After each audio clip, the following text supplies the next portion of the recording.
Rain lashed down on the city of Pittsburgh. It was a cold, dreary afternoon as Michael navigated his bus through the slick streets. The wipers worked tirelessly, battling the sheets of water. Suddenly, a flash of movement by the curb caught Michael's eye. A small, huddled shape. A cat, drenched and shivering, mewing pitifully. Michael's heart ached at the sight. He couldn't leave the poor creature stranded in the storm. Pulling over at the next stop, Michael dashed out into the rain.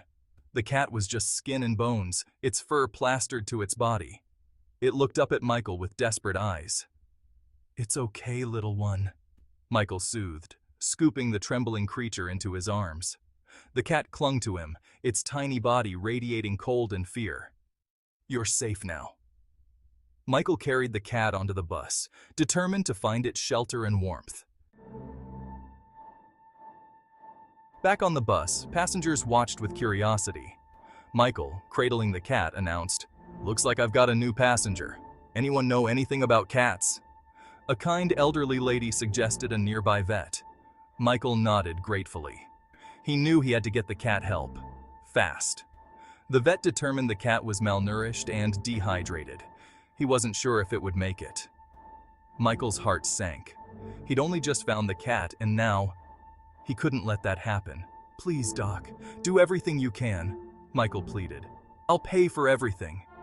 The vet, touched by Michael's compassion, promised to do his best. Michael left the clinic, his heart heavy with worry. He drove home, his thoughts consumed by the tiny, fragile life he'd found battling for survival. Michael's partner, David, was surprised to see him back so soon. "Everything all right, love?" he asked, noticing Michael's somber expression. Michael recounted the day's events, the rescue, the vet visit, the uncertainty.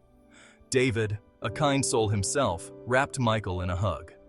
Together, they prepared a makeshift bed in a cardboard box. They lined it with soft blankets and placed a bowl of water nearby. Michael called the vet every hour for updates. Each time, the answer was the same. "He's holding on, but it's touch and go." Night fell, and the rain continued its relentless assault on the city. Michael and David took turns sitting by the box, watching the cat's shallow breaths. They whispered prayers for its recovery, their hearts filled with a mix of hope and dread. The next morning, the rain finally stopped. The city awoke to a world washed clean. Michael rushed to the box. The cat was still alive, a glimmer of fight in its eyes. It even tried to meow, a faint, raspy sound. Michael and David exchanged a look. Relief, joy, and a surge of fierce protectiveness washed over them. They took the cat back to the vet, who was cautiously optimistic. "He's a fighter, this one," the vet said, smiling for the first time. "Let's see how he responds to some food."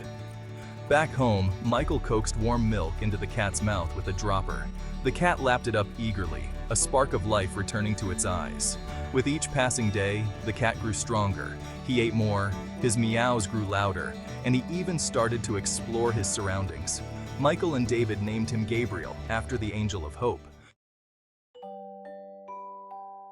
Gabriel's recovery was nothing short of a miracle. From a shivering, rain-soaked creature on the brink of death, he transformed into a playful, affectionate cat. He followed Michael and David everywhere, rubbing against their legs, demanding cuddles. The house on St. Joseph Street, once quiet, was filled with Gabriel's antics. He chased after toy mice, climbed the curtains, and napped in sunbeams. His purrs were a constant melody of contentment. News of Gabriel's rescue spread. Neighbors stopped Michael on the street to ask about the miracle cat. The story, a testament to the power of compassion, warmed the hearts of everyone who heard it.